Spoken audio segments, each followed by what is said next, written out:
আসসালামু আলাইকুম। আজকে আমি একটা রান্না নিয়ে আসলাম দেখেন। এখানে 2 কেজির মতন গরুর মাংস নিলাম। এটা হাতে মাখাইয়া আমি রেজালা বসাবো। দেখেন কিভাবে এটা বসাই। এই যে মশলাগুলো নিচ্ছি এগুলো সব আমি গুঁড়ি করব। ব্লেন্ডারে গুঁড়া করে নিব। সব সময় গুঁড়া করে নেই সমস্ত মশলা। এখন এখানে 1 কাপের মতো পেঁয়াজ দিলাম। পেঁয়াজটা একটু বেশি করেই দিলাম। 3 চামচ আদা বাটা দিলাম। 2 চামচ ধনিয়া বাটা দিলাম।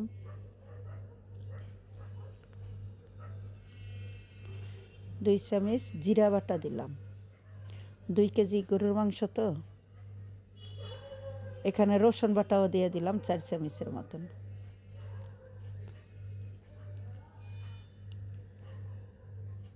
তেজপাতা দিয়ে দিলাম। তারপরে দিব মরিচের গুঁড়া।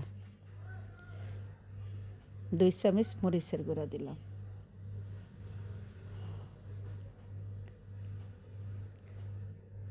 হলুদের গুঁড়া দিয়ে দিলাম 2 চামচ।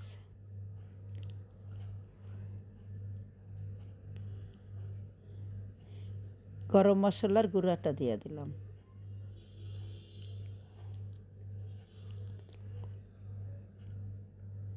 স্বাদ মতন লবণ।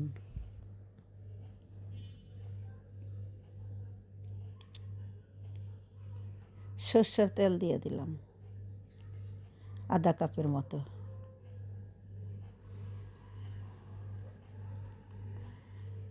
এখানে আমি টক দই ভালোভাবে করে নিছি, ব্লেন্ডার করে নিছি টক দইটা।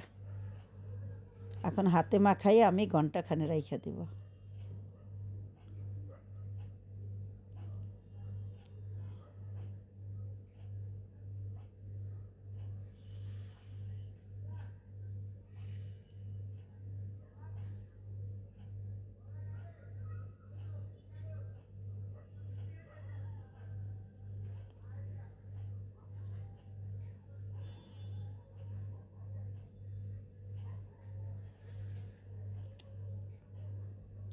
এক ঘন্টা পরে আমি চুলাটা ধরাই দিছি দেখেন।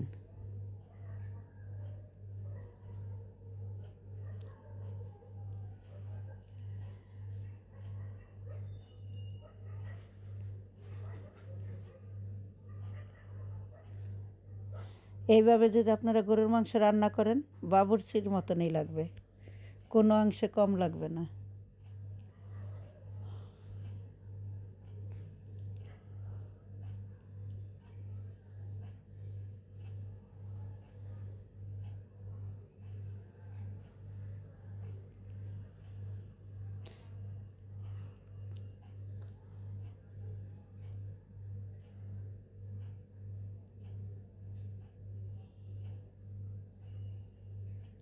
কত সুন্দর ঝোল উঠে গেছে। এই ঝোলেই রান্না করা হবে, আর বাড়তি ঝোল দিতে হবে না।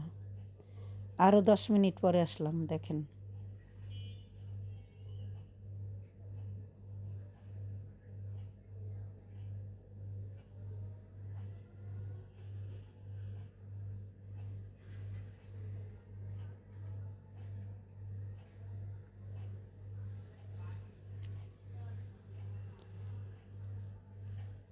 এখন আমি টালা জিরার গুঁড়া দিয়ে দিলাম।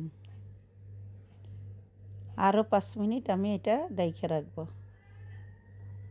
মাংস আমার সিদ্ধ হয়ে গেছে।